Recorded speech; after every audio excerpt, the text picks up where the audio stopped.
Evening, Evening. everybody. Yeah, how Hi, we everyone. doing?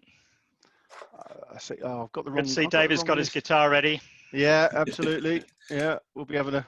We must get him on and do a session I was one going to week. say, we've got a gap in a couple of weeks. Right. How we doing? I think everybody's now out of the waiting room. Excellent. Evening all. I hope you've had a good week. I hope it's been a bit drier for you than it has, well, certainly for myself and Grant in not so sunny Bedfordshire, but I think the rain gauge has got washed away in the flood. It's done nothing but rain. I think it must be about 3 days now. So anyway, I hope it's been a bit better for you guys wherever you are. Okay, so tonight we are delighted to have Richard Miller with us. Richard is a member of the forum. Old Eyes, I think, is his name. Right. Yep. Excellent, good. Richard's had a bit of a varied career. He's now a consultant in innovation, sustainability, and the future of cities.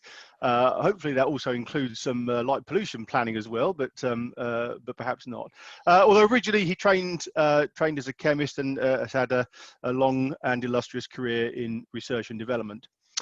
Richard joined SGL back, and hopefully if the dates are still correct, back in 2009, so 11 years ago, if my maths is correct, and describes himself as a moderately incompetent astrophotographer. I'm sure it's not true, but I think that label goes to many of us, not yourself, Richard.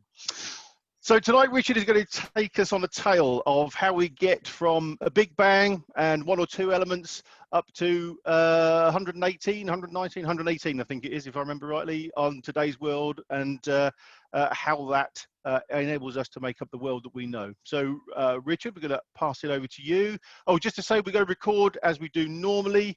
So this will be up there if anybody can't watch it or wants to watch back at some point in time. And as usual, if you've got some questions, throw them up in the chat, and hopefully we'll come to you. We'll come to you live, I think, a bit later on for a Q&A session at the end, Richard, if that's okay. Yeah, that's fine. Excellent. So I think I've covered all the admin then, finally. So in that case then, I'll pass over to you. Okay, thank you very much, guys. So just let me go straight in and share the screen. So I can get a thumbs up from someone. You can see that okay? Yeah, good. Can, yeah. All right. So as I said in the kind of bio, I'm a professional chemist and a very amateur astronomer, and I want to try and link these two things together, the Big Bang and the periodic table. And let's try and there we go. All right, what happened there? So this is a kind of thing, you probably had these on the wall of the classroom or the wall of the lab, and it was always kind of hanging up there, usually opposite a picture of the British Empire in about 1920s for some reason. But this kind of image is familiar to us. And what I want to do is I want to link that to the early history of the universe and try and kind of put the two things together. And I want to put things together through this question. Where does all the matter in the universe come from? We start with hydrogen, helium, and a little bit of lithium after the Big Bang, and we end up with all the elements in the periodic table. How? So we have the periodic table. It's an iconic image to generations. And 2019 was the 150th anniversary of the first development of the periodic table as we see it today. There are events all over the world, big conferences, lots of people getting together to talk about it. It's such an iconic image that it's been endlessly parodied. And so this one I found, this is the periodic table of musical genres. And you can find a periodic table of almost anything. So it's an image that kind of people are used to and they can play with. And this is the periodic table we have today. So 118 elements, as was said, the last added in 2016. And if any of you are not terribly familiar with how it works, basically, as you kind of go across, you're increasing the number of protons and electrons in each element, variable number of neutrons. So that's what's happening as the numbers go up. You're getting more and more protons, neutrons, and electrons forming the atoms. And the vertical columns are common chemistry. So things that are in vertical columns tend to behave generally the same kind of way. So for example, over here in this column, we've got fluorine, chlorine, bromine, and iodine. And these are the halogens, and they all have a very kind of similar way. They're all gases, iodine solid at room temperature, but they all easily form gases, very reactive, corrosive materials, tend to behave in the same kind of way. So that's basically what it does. And the 20th century is when we get to understand why it looks like this. So just one other thing to point out is these two groups here fit into these gaps here. And the reason that's done is because otherwise it makes the paper too wide.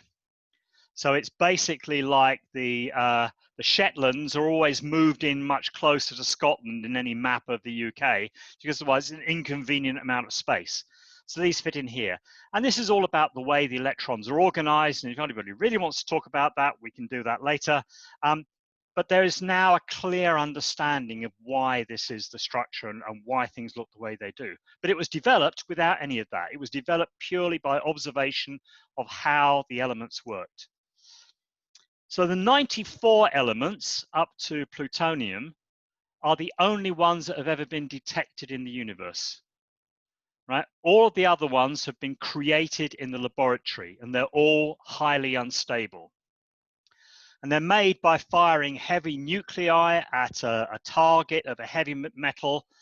And it's a very, very kind of random process. It's a bit like filling a cannon with cake, firing it at a vat of cream, jam, and custard, and expecting to get a perfect trifle out of it. So you lots and lots of collisions, very little happens. This one here, oganesson, highly radioactive, has a half-life of less than a millisecond. Scientists are pretty confident that we've seen 5 atoms of it. There is a rumor of a 6th atom. So once we go out into the far reaches of the very, very heavy elements, then stuff just gets really weird, and we're dealing with materials that are purely the realm of physics and not much chemistry at all. So we're going to forget those because we don't see those in the universe. So we'll leave those out. These are the ones that are important. These are the naturally occurring elements. All these ones that are not shaded are metals.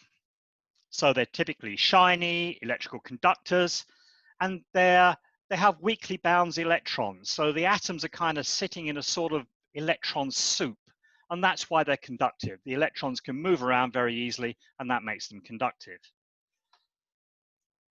These ones are the non-metals. The electrons are tightly bound. They're insulators. These ones here are the semiconductors. They can swing both ways. You can make them either conduct or not conduct, and that, of course, is the basis of electronics. The ones outlined in red are the bulk elements of life. This is what most of our bodies are made out of: carbon, nitrogen, oxygen, phosphorus, chlorine, sodium, magnesium, calcium, those kinds of materials. So these are the main bulk elements that life on Earth builds its bodies out of.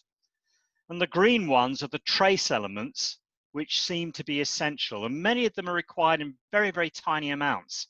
So vanadium, for example, the average human body has 0.1 milligram per 100 kilograms. So a tiny, tiny amount, but it seems to be essential. If you don't have it, things go wrong with the body. So these are all the minor elements that are important for life. A few of them, so francium, technetium, and astatine, have no stable isotopes. So they're just not really found on Earth very much. So francium has a half-life of 22 minutes. It's formed by the breakdown of uranium. There are a couple of grams of it on the planet at any one time, and that's it. There's nothing more than that. So even within these naturally occurring ones, some of them are pretty rare. And this is the book of our material world. This is what we build our world out of. If you want to find out more about the individual properties of elements, I highly recommend the series on YouTube called Periodic Videos. And this is Professor Sir Martin Polyakov, who has really excellent scientific hair, as you can see, high quality stuff there.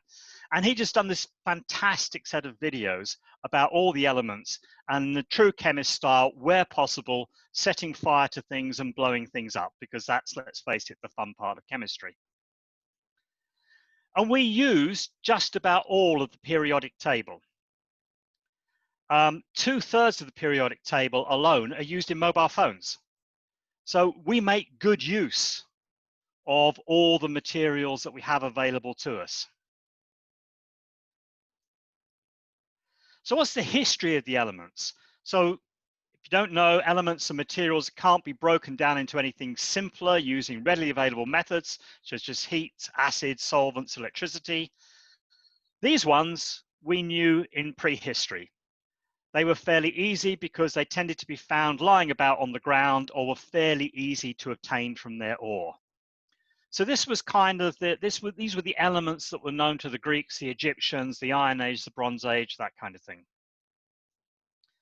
Even by 1750, we've only added a few more elements. It's still not a very rich collection. But some interesting ones have turned up. There's phosphorus. So phosphorus was discovered by somebody called Henning Brand in 1669. He was an alchemist, one of the last practicing alchemists, and he went through the fortunes of 2 wives searching for the philosopher's stone. So he had very understanding wives, I think, because basically he burned through 2 fortunes doing it. He obtained phosphorus by taking 5,500 liters of urine, allowing it to stand until it putrefied, and then boiling it down to a solid from which he distilled pure phosphorus. He got a couple of grams of phosphorus out of 5,500 liters of urine. I mean, the world's worst neighbor, you'd have to imagine. I mean, how awful would that be to have that going on near you? But anyway, so this is where we are in 1750. 100 years later, by 1850, we've got a much bigger collection of elements. A lot more have been discovered. This is the Enlightenment and the Industrial Revolution, and we're really filling in some gaps. And it's people like Humphrey Davy who did this. And he said, nothing tends so much to the advancement of knowledge as the application of a new instrument.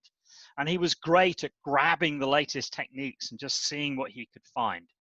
And he picked up on the work of Alessandro Volta and Luigi Galvani. Volta was the person who invented the electric pile, the battery, so you had a portable source of electricity and people could start to play with it. And working in the Royal Institution in London, he developed electrochemistry, and in 1807 and 1808, he discovered 8 elements and proved that chlorine was an element. He maybe discovered iodine. There is a priority dispute over that. But he went on beyond that. He developed the electric arc and incandescent lighting. He was a poet. He was a friend and partner of Robert Southey and Samuel Coleridge Taylor. He was very big into laughing gas. And the 3 of them used to have these most amazing laughing gas parties in which they would become hugely intoxicated with this material. And being of an experimental turn of mind, he tried 1 or 2 other things. On one occasion, he inhaled 4 quarts of carbon monoxide, managed to just about drag himself out of the room and sort of lay on the lawn, nearly expiring. So he decided that he'd give carbon monoxide a pass in future. It didn't appear to give any particularly good feeling. Stick with the good old nitrous oxide. That's much more fun. He was involved in popular and exciting and often dangerous lectures at the Royal Institution. So this is an 1802 Gilray cartoon. And Davy is the man standing behind the demonstration bench on the right with the rather alarming looking grin on his face and holding the, I don't know what that device is, but it doesn't look very pleasant. And they would carry out these demonstrations of things like nitrous oxide, the latest understanding, to the rich and famous of London town. Of course, he also invented the Davy lamp. Although there was, again, a priority dispute. He was a very disputatious kind of scientist. He had a big dispute with George Stephenson. And I understand to this day, in the northeast of England, it's called a Stephenson lamp, not a Davy lamp. So, yeah, some things don't change. His assistant was Faraday, Michael Faraday, perhaps even more important than Davy. He took Davy's electrical work and took it forward. He built the first electric motors, dynamos, electromagnets, and all of that came out of the work that Faraday was doing at the Royal Institution. He was also a passionate communicator. He set up the Christmas lectures in 1825, and one of those was a very famous one, was given in 1860, the chemical history of a candle. He squeezed 6 one-hour lectures out of what happens in a candle, all of the known chemistry of the age packaged into that single candle flame. And it's actually just I have read it. It is an astonishing piece of science communication, absolutely brilliant. So here we are in 1850. We've got the majority of the elements, but we have no structure, we have no logic.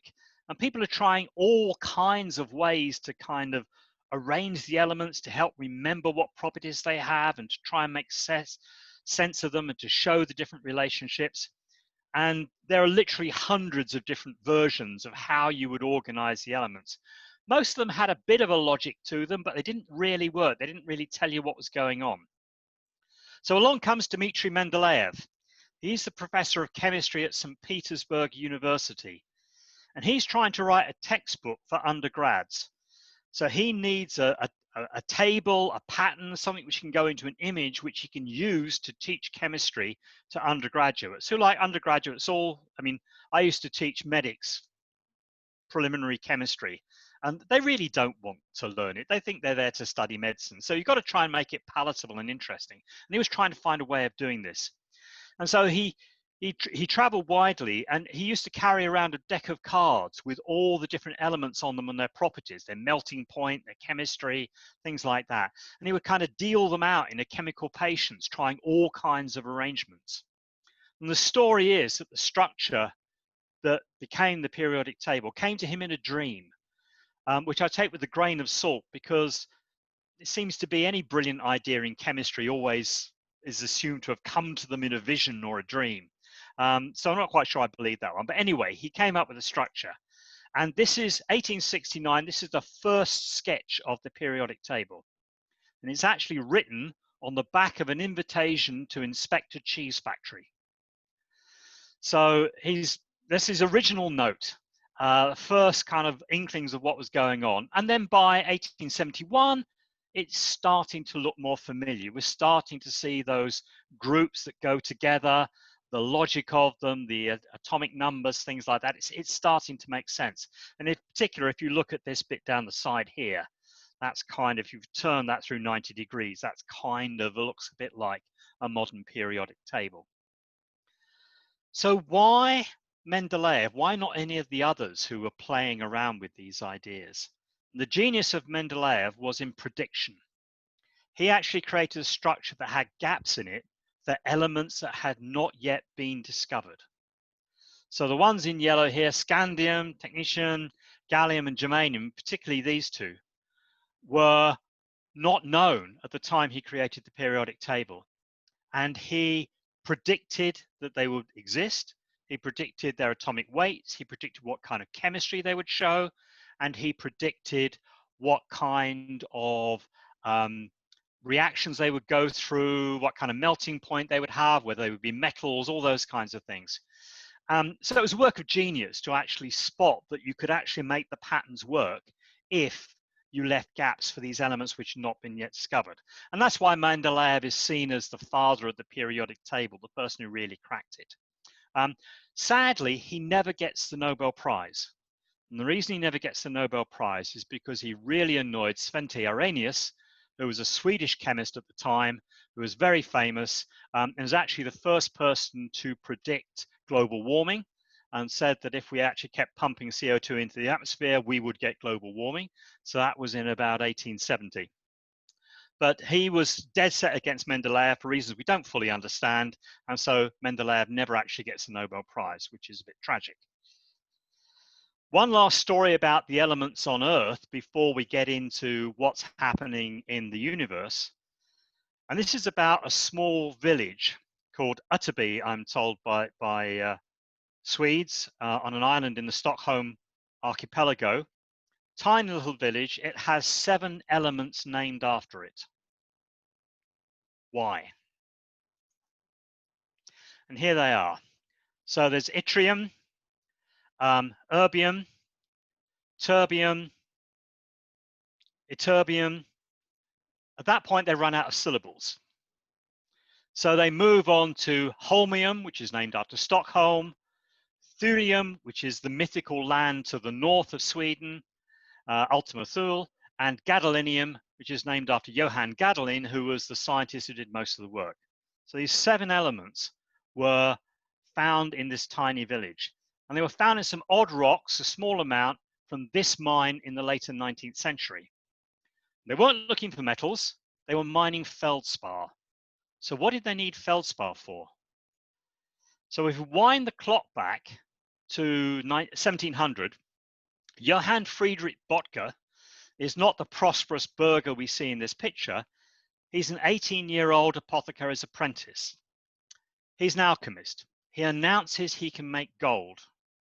What is slightly odd that his master doesn't ever seem to have questioned him on this. If he was able to make gold, how come he was an impoverished apothecary's apprentice? Anyway, he claims he can make gold. Frederick I of Prussia is very keen on gold, and so he has Böttger arrested because Frederick I of Prussia has been bitten by alchemists before. And so he has a tendency to imprison them until they make gold and then execute them if they don't. So Böttger escapes from Prussia to Saxony, helped by Augustus II, the ruler of Saxony, who is also keen on gold, and then arrests him. He spends 3 years in a dungeon lab trying to make gold. He escapes, he is recaptured, he is threatened with execution, but not yet. And Augustus appoints a court scientist, a guy called von Schönhaus, to oversee the work and gives them basically 8 days to make progress, or that's it, we're going to execute Böttger. So they kind of work together and try and figure out what to do and decide that they're not going to make gold, but there's something else which Augustus is interested in, and that's white gold, porcelain.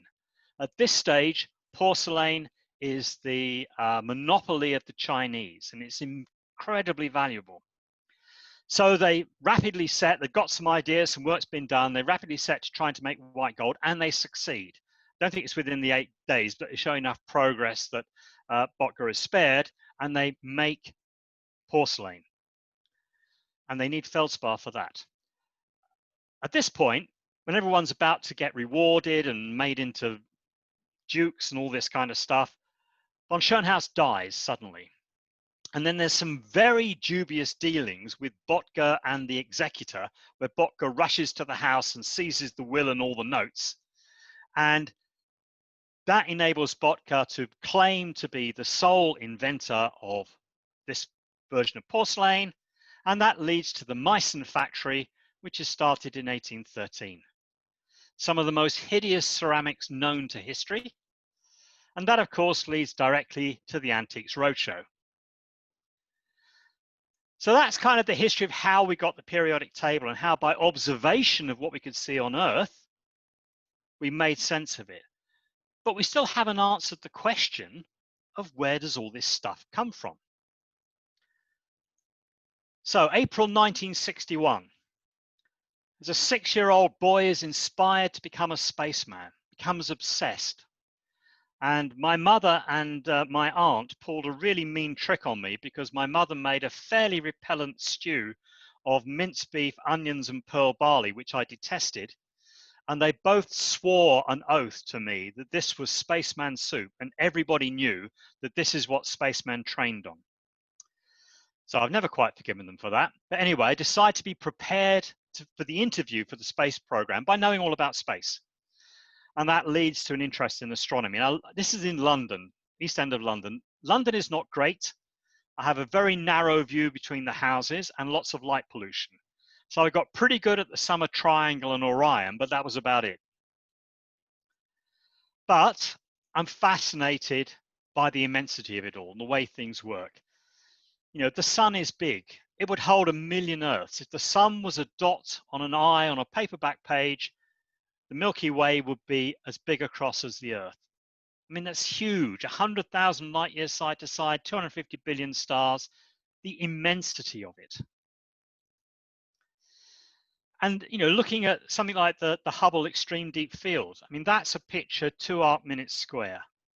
It contains about 5,500 galaxies. If that kind of density is repeated across the sky, we're looking at 180 billion galaxies visible from Earth across the sky.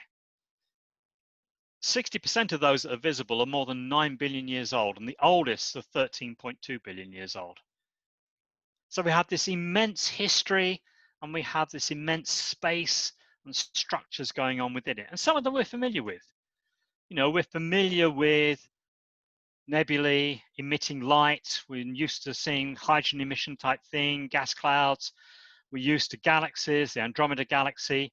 And this is how we understand what is out there. When I said we've detected 94 elements in the universe, it's looking at the light from objects like this.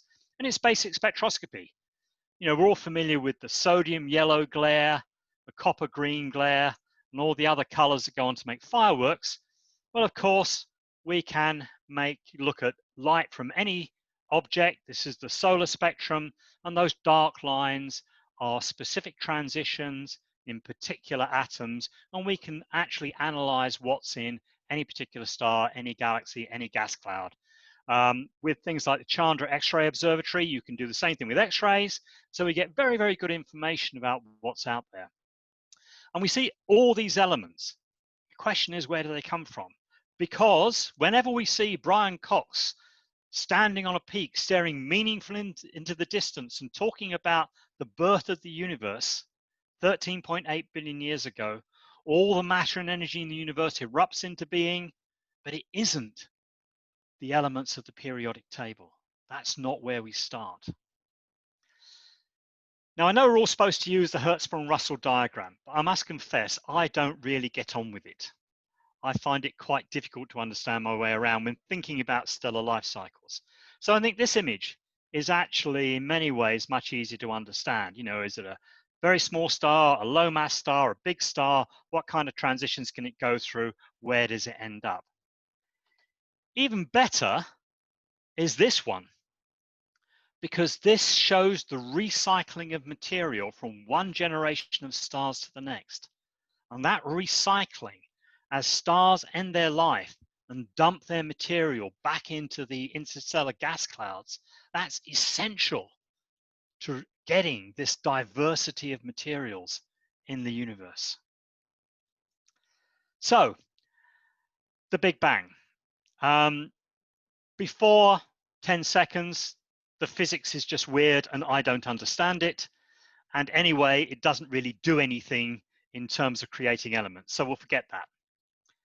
10 seconds to 20 minutes, the universe has cooled down enough that actually atoms can form. So these are still the nuclei of atoms with electrons separately. So it's a plasma like the gas that's in a discharge tube. But the atoms begin to form. And that's the only point at which the processes of the Big Bang themselves lead directly to elements. Because by the time you reach that 20 minutes, the universe is too cold for fusion to go on, and direct fusion to go on anymore. So in that first burst of activity, we're creating all of the hydrogen, helium, and that little bit of lithium that is our starting soup. The interesting thing is that only 2% of the available hydrogen and helium has been converted to other elements in the last 13 billion years. So we create the atoms. About 100,000 years, keep on cooling down, we get the first molecules begin to form.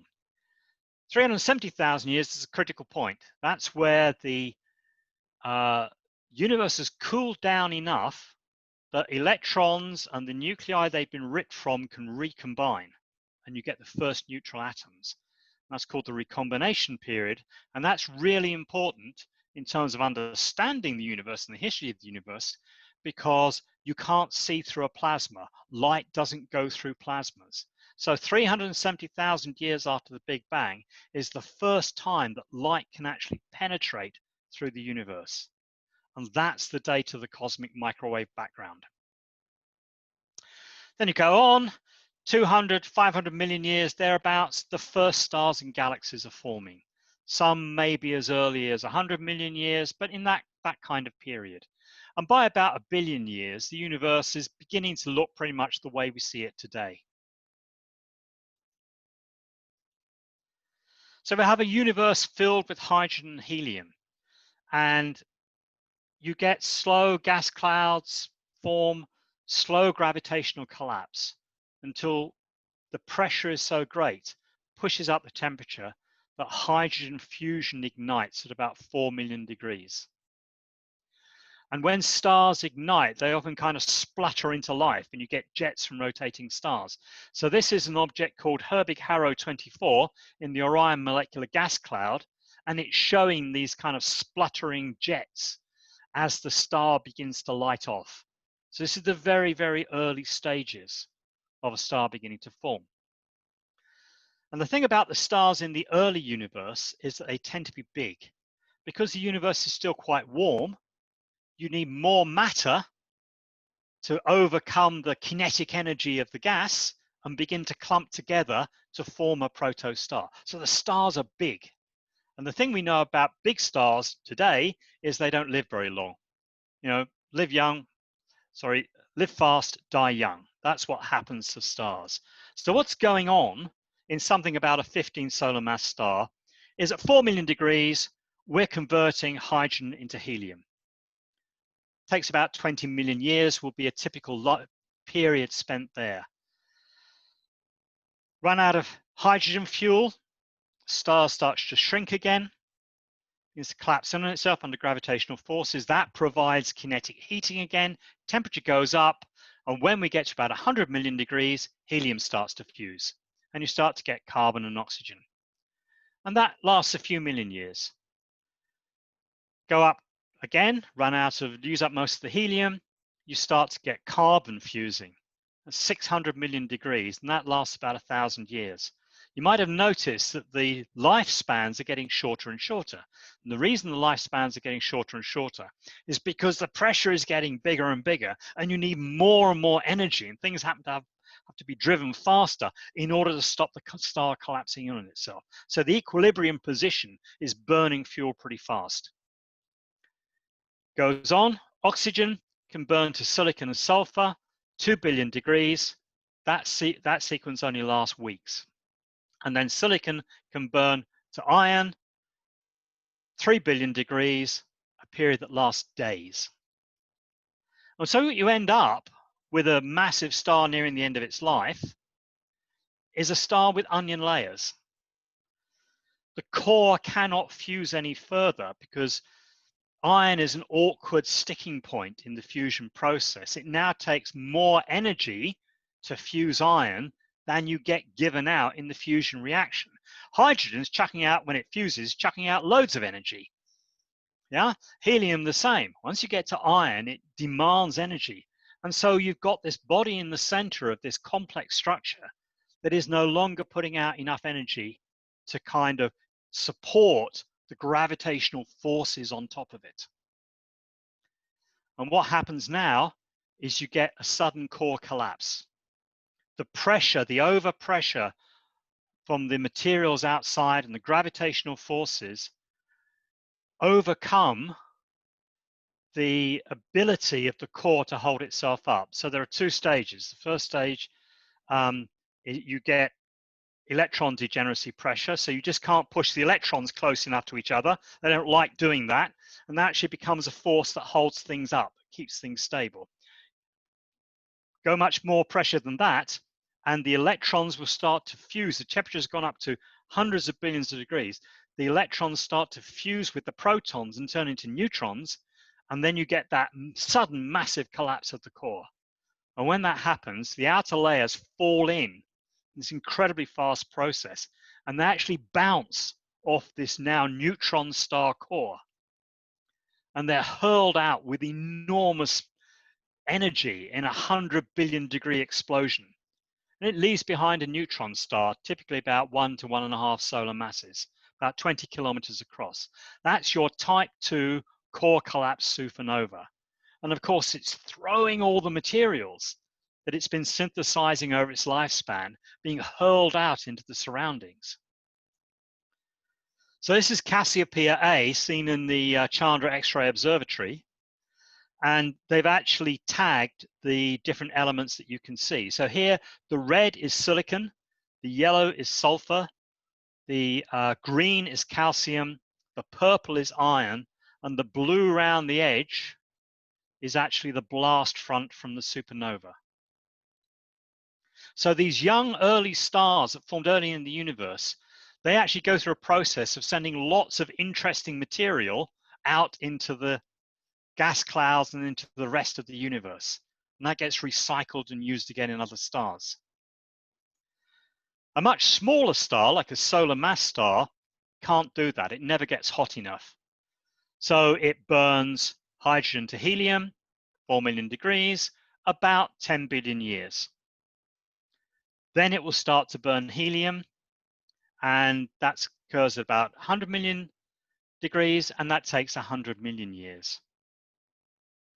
And when that runs out, there's not enough mass to create the gravitational force to drive the next set of fusion reactions. So it just kind of stops. And that's actually when it turns into a red giant. And the processes that are going on lead to that expansion of the cloud.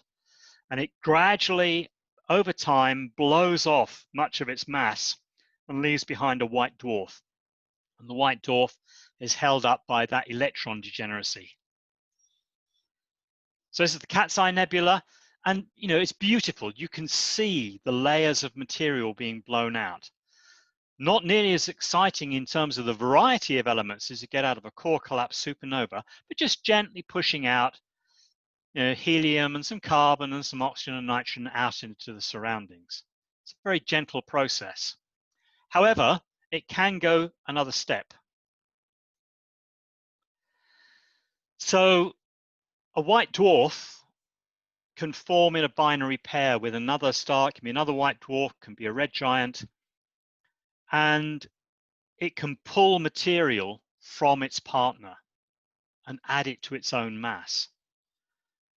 And what that's doing, there's the white dwarf sitting there, supported by electron degeneracy forces, not doing anything in the way of further fusion, just kind of sitting there being very hot. Add more mass, and gradually you get enough mass to start that process off again, to trigger fusion again. And it's something called the Chandrasekhar limit that says once you reach about 1.4 solar masses, if you're a white dwarf, there's so much gravitational force, you then attempt to go to a neutron star. So the temperature rockets. In a few seconds, the temperature soars to 100 billion degrees, and that is a type 1a supernova.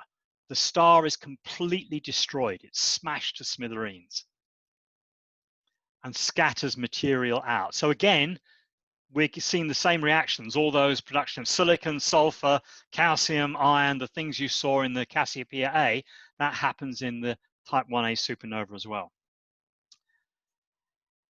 But we've only got as far as iron, because that was the biggest element that was created in those early processes. So we need a way of getting more. Now, you can go a bit beyond iron because the forces in those type 2 supernova are so high as they kind of rip through the cloud of other materials that they do actually create some other elements as well. But really not much beyond iron. And we've got to get a long way further. So how do we do that? And there is a process that does that. It's called neutron capture. And it's a very elegant, simple idea that says, if you add a neutron, you can add a neutron to a nucleus of any element, and it might be stable or it might be unstable. If it's unstable, it might undergo beta decay. And beta decay releases an electron and neutrino and converts the neutron into a proton. And that, of course, moves the element to the next highest element. So if you keep on firing in protons progressively, then you can actually do the nucleosynthesis, you can go from element to element. And if those early supernova have seeded things like iron and chromium and other materials into the gas clouds that form the next stars, then you can use this process to go to the higher levels. So here's an example. This is silver. You add, go through that process, neutron capture followed by beta decay. You get to cadmium. You then go through several isotopes of cadmium, and then you can do the same thing again. You get up to indium and tin and antimony. So this can gradually build up. So what we need is seed atoms from those earlier supernovae, and we also then need a source of neutrons. And there are two sources that we can find in the universe. The first is dying low mass stars, those asymptotic giant branch red giants, the kind of thing that our sun is going to turn into. This is a simulation of what's going on the surface, and there's a huge amount of convection going on in these stars. So you've got that core of carbon and things like that. You've got helium, you've got other materials there. They join together, and you can actually go through a process that generates a stream of neutrons. So neutrons are constantly being generated in these dying low mass stars, and they can then do this neutron capture process and can produce higher elements. So carbon-13 can react with helium to give you oxygen-16, which then spits out a neutron. And that gives you what's called the slow neutron capture process. The limit on that is element 83, bismuth, because the thing about bismuth is it just won't do neutron capture anymore.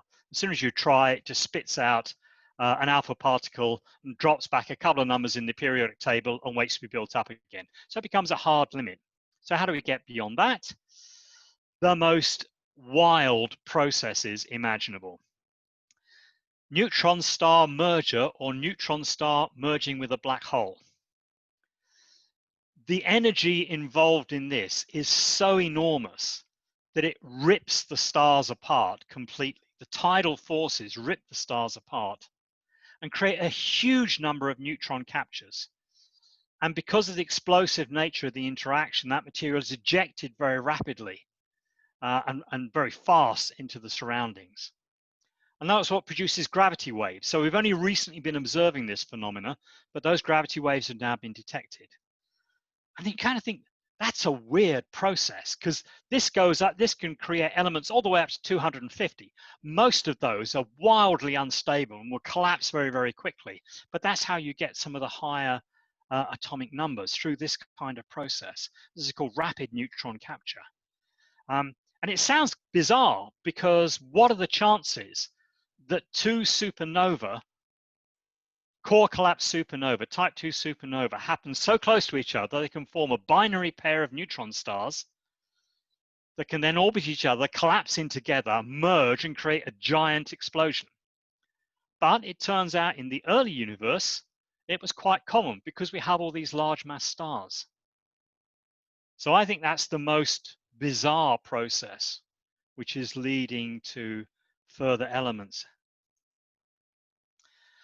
What about, galactic jets, hypernova, accretion disk around black holes? They don't seem to add much to the story. Basically because they're not dense enough. They don't have this density of where things are happening. They're throwing out a lot of cosmic rays, and they can cause what's called nuclear spallation. That can actually knock bits off other atoms, and that's how we get some of the other elements that can't be made directly from fusion. But they don't have enough of a neutron flux for a synthesis to go beyond the ion peak. So they're very dramatic objects, very energetic. Collapsars and all these wonderful exotic objects out there, enormous amounts of energy, but it's not quite the right kind of energy for synthesizing the elements. And so when we're looking back in space, looking in time with the Hubble extreme field, we're looking back at the galaxies and stars that were going through those early processes that ultimately generated all this material, which we now use to build our mobile phones, our computers, our telescopes, our houses, and to build us.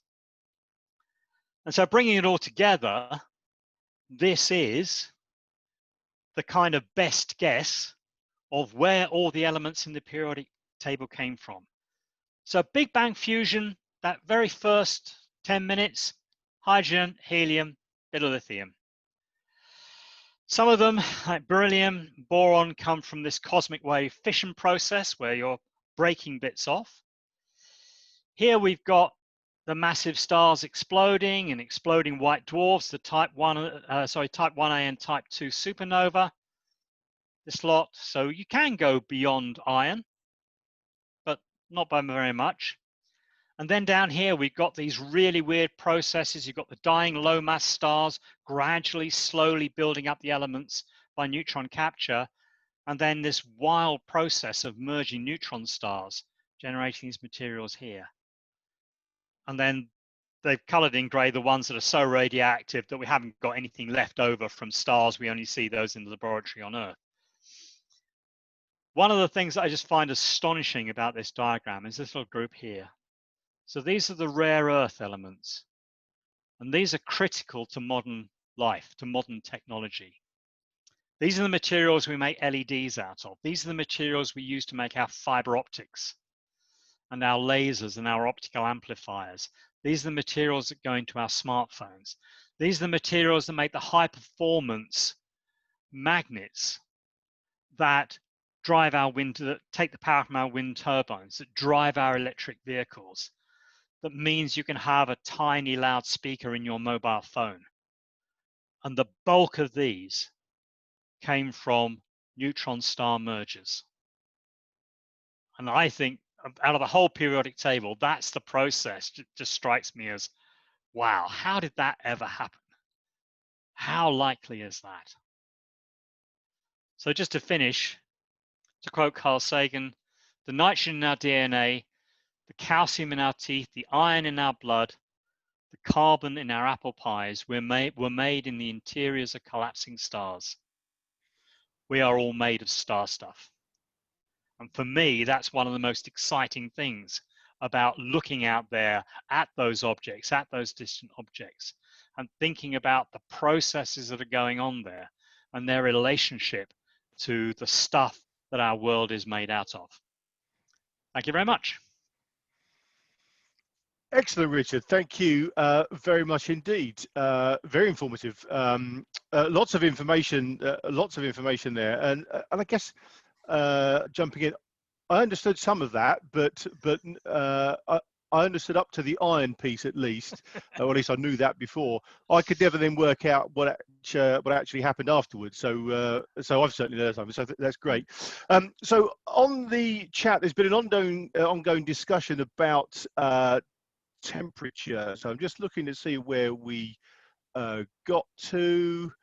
Who actually asked the question? Roger, I think you asked the question originally about is there a maximum temperature? So Roger, if you can unmute yourself. Thank you. There you go. Yeah. Ask away. Just very briefly, I'm a guest from the CPAC who kindly you invited along to this. Yeah, the telephone number temperatures you were getting made me think that there must be a limit to the top temperature that one can achieve. And Steve, it was that suggested what I was thinking, that when the particles start reaching the speed of light, it ain't going to get any hotter because the cooling will equal the heating, if you like. Yeah. So there is a theoretical limit. Whether there's a practical limit, I guess, is another question. So the theoretical limit is the temperature at which physics stops working altogether. So this is a temperature associated with the with the 10 to the minus 32nd of a second of the Big Bang, right? When all the laws of physics don't work properly. And that theoretical limiting temperature is about 10 to the 32 Kelvin. So it's a lot bigger. We're dealing, this stuff, all this stuff is happening in the cooler parts of the universe. I mean, 100 billion is nothing, I mean, it's... Indeed. I'm not sure I could ever write 32 zeros and actually know I've written 32 zeros. That's fantastic. Territory, isn't it? Thank you very much. Excellent, Roger. Great question. Thanks very much indeed. I've got host privilege, I think. So when you spoke earlier, Richard, about those very early elements, the one called FR, I forget what the actual name was. Francium, yeah. Yeah, there's only ever a few grams of this stuff. How the heck do you detect that sort of quantity?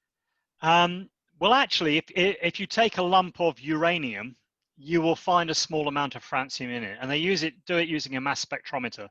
So basically, you vaporize the sample, you ionize it, and then you fire it down a vacuum tube with a dirty grey magnet round it, and the charged particle bends in the magnetic field, and how far it bends depends on how fast it's going and how heavy it is. And so you can separate out and see what you've got, you know, in terms of the element number. So that's how they do it. Yeah. Okay. So I'm drawing a mental picture of little things flying along a tube and then basically being pulled off. Yeah. Okay. Yeah. So if you remember the kind of the famous kind of Crookes experiment where you fire a beam of electrons onto a target, like a phosphor target of a television, and that they were bent by a magnetic field. That's how the old CRT televisions worked. You know, fire a beam of electrons and then make it sweep around by changing the magnetic field. It's basically the same thing. So electrons are very light, so it's very easy to do, but these things are pretty heavy, so obviously bigger, heavier equipment to make it work. Cool, excellent. Thank you for that. Lots of people, I have to say, there's lots of people on the chat saying it was a brilliant talk, really interesting. So I'll pass that comment on, most certainly. And a couple of people wishing you were there. Chemistry school. Yes, indeed.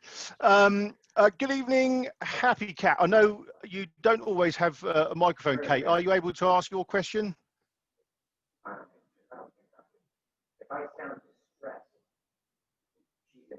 I think that's I'm going to think that's no. Okay, no microphone. Right. Okay, we got there in the end. Right. In that case, then I will ask for you. I've just lost it now. Where the hell has it got? Right. How successful is element reclaiming from recycled mobile phones, for example? Yeah, and then also, please refresh me. What was the year that the last element was added to the table? Last element was added.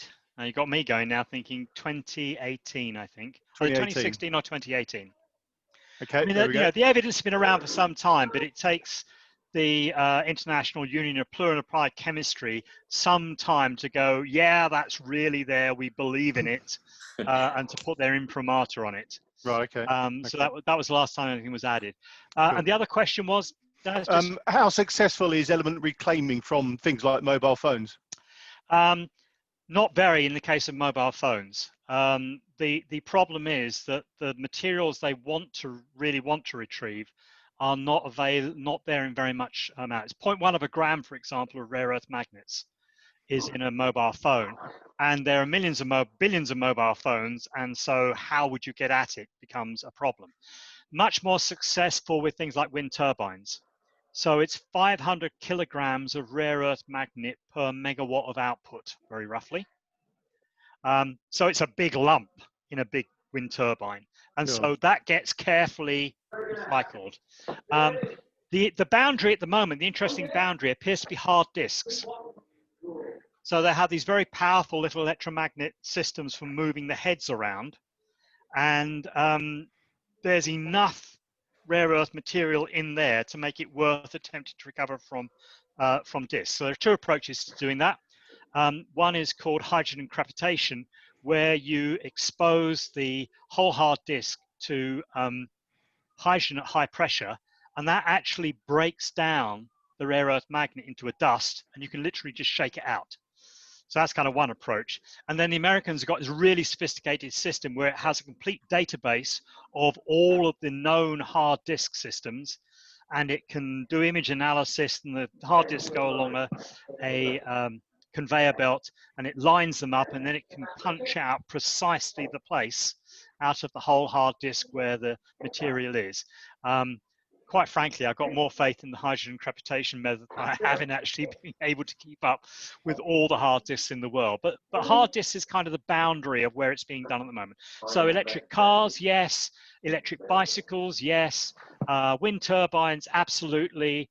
Big heavy industrial equipment, absolutely. Hard disks, kind of on the cusp. Mobile phones, just not enough stuff to make it economically viable. Excellent. Okay, understood. Okay, I hope that answers your question. I'm sorry, somebody is not on mute and there's a TV or something going on in the background.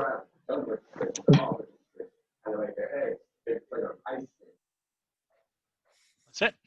Ah, there we go. Thank you, Steve. Okay, question from Steve Richards. Oh, good evening, Steve. How are you? Over to you, sir. Unmute yourself and ask your question, if you'd be so kind. Yeah, my question is there a physical limit to the number of elements that we could produce in the laboratory if we had enough energy? Or is there, if you like, an infinite number that we could do if we had sufficient power to do so? We don't know is the answer. There were great hopes that there would be an island of stability, it was called. So we were making all these transuranic elements, and they were proving to be more and more radioactive. But there were good chemical reasons and physics reasons for thinking that if you could get to the right structure, it would suddenly be stable. But we've gone all the way up to 118 and haven't found it. And that was kind of, all the big push for 116, 117, and 118 was looking for this island of stability. And it doesn't seem to be there. So we can certainly make potentially bigger atoms, bigger elements briefly, but they don't hang around. And there's a question of how long does it have to hang around to make it worthwhile calling it an element? So as I said, the organeson, which is element 118, has a half-life of about 0.8 milliseconds. So, basically you spot it and then it's gone. Now there may well be that island of stability out there, but the theory was we should have hit it already and we haven't. So there's something we don't understand going on, but we can keep going. Okay, presumably then, Richard, these are sort of experiments that are coming out from the Large Hadron Collider? Not really. The Large Hadron Collider is doing a different kind of physics. These are specialist devices designed to accelerate heavy atoms. The Large Hadron Collider and its predecessors, is dealing with protons and antiprotons, very light objects at very, very high speeds. These are much bigger objects traveling somewhat slower. Okay. So they have specialized, same kind of thing, but just not as big or as powerful, because you're trying to not break things. You kind of want to, like I said, when you smash the two nuclei together, they sort of wobble like a jelly. Okay. And if it wobbles too much, it'll break apart. So if you want it to stick together, you've got to get exactly the right energy. So it's basically two places where it's done. It's done at the Lawrence Berkeley Laboratory in California and the Joint Nuclear Research Facility in Dubna near Moscow. Good stuff. And those two have produced all of them sort of in recent years. Okay. Okay. Understood. Great. Thank you. Thank you. There's nothing else on the chat, so I'm going to have another host question if that's okay. When you spoke about the ejection of materials and obviously the various processes, the various fusion processes that the different layers go through, what percentage, or is there an approximate percentage of how much of those different layers are consumed in each of its reaction process? Good question to which I don't know the answer. I think so. In order to start burning helium, you've got to get rid of most of the hydrogen. To burn, then you go to the carbon, nitrogen, oxygen group. The temperature's going up again. My guess is that by the time you reach iron, it's not a big part of the mass because you've got these outer layers which are kind of bearing down on it. But I don't have a number off the top of my head. Sorry. No, that's fine. Not a problem at all. Not a problem at all. Oh, there's another one coming. David Swan. David, are you able to ask your question?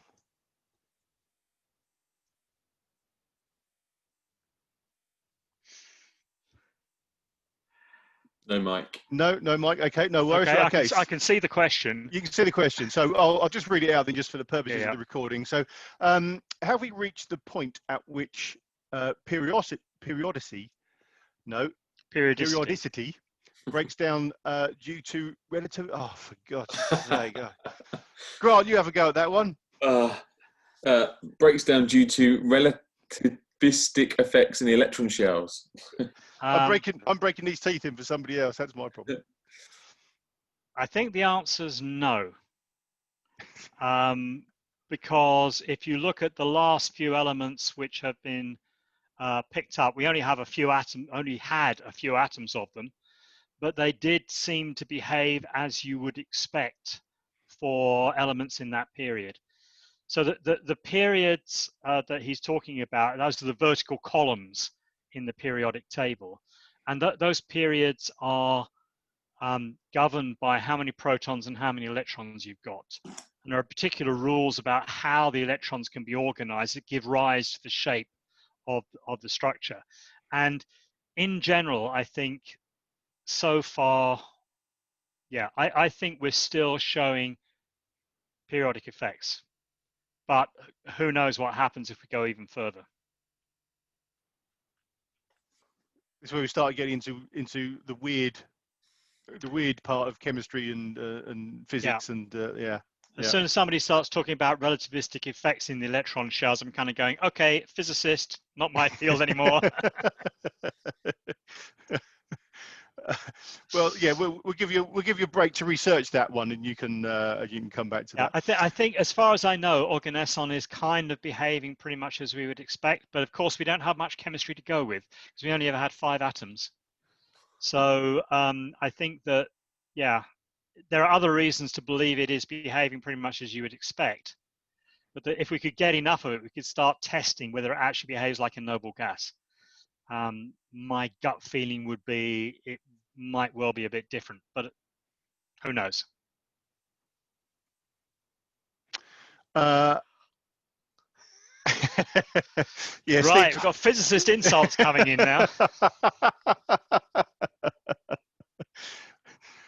Go on, Steve, unmute yourself then.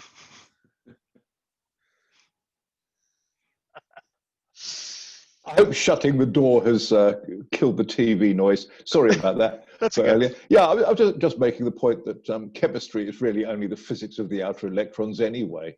You know, and biology is really only the chemistry of carbon. So, you know, it's all physics really, isn't it?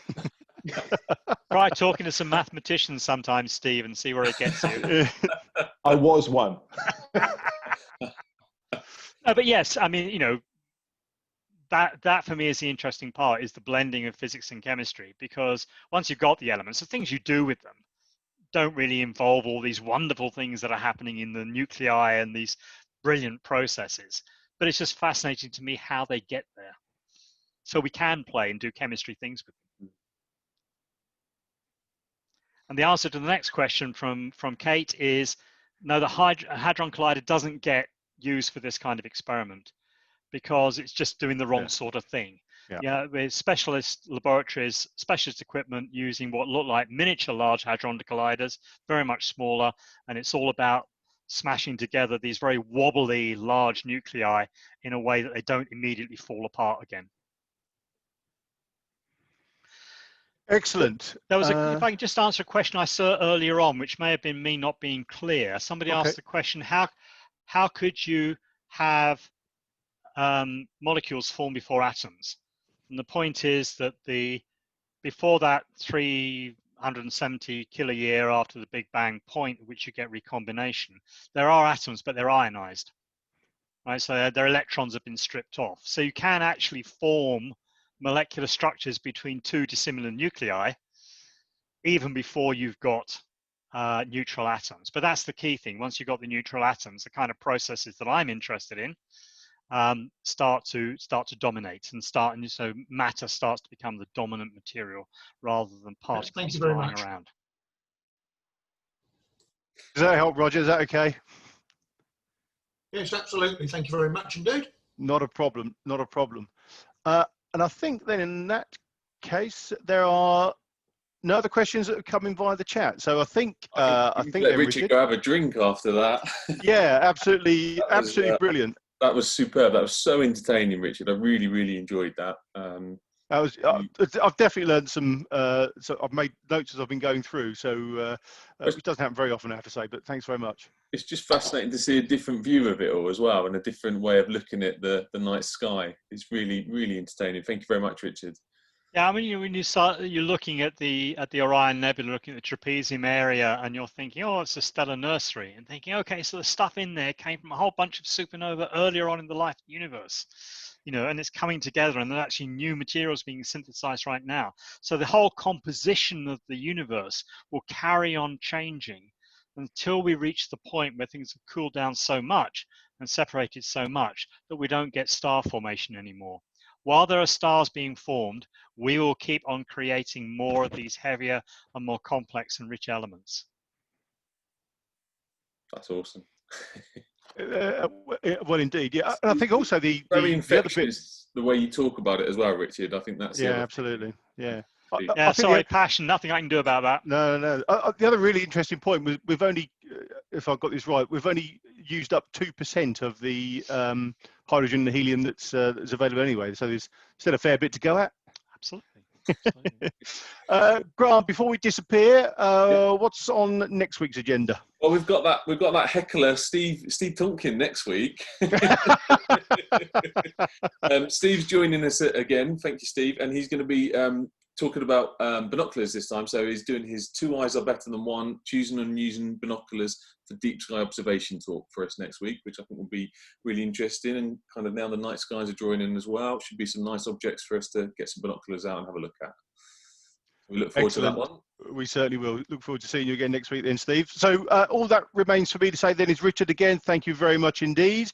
Obviously, we'll put the recording up on the YouTube channel as soon as Grant gets the minute to do that, and people can watch back at their leisure. Actually, it seems a bit strange. You haven't got a book or something that you're trying to publicise. Is it usually we've got people on that are trying to sell books and web courses and all that sort of stuff? No. You should be doing Very boring.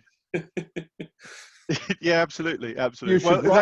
You should write one because, as I put in the chat, your enthusiasm is so infectious. Yeah. And there's a few people who put, we wished you were our science, our chemistry teacher. Yeah, most definitely. Do it. Yeah, I'm not sure that the arm waving comes across quite so well when written down. That's the problem. I have to work on that. Audio book. Yes. Yeah. Well, hopefully you've got some other talks, Richard, and we can have you back in the future. That would be an absolute pleasure. We've certainly exhausted my astronomy for the moment, so I'll have to give that some thought. Lovely. Thanks a lot, guys. Richard, thanks very much indeed. Yeah, thank you, everybody. We'll see you all next week. See you soon. Cheerio. Bye-bye.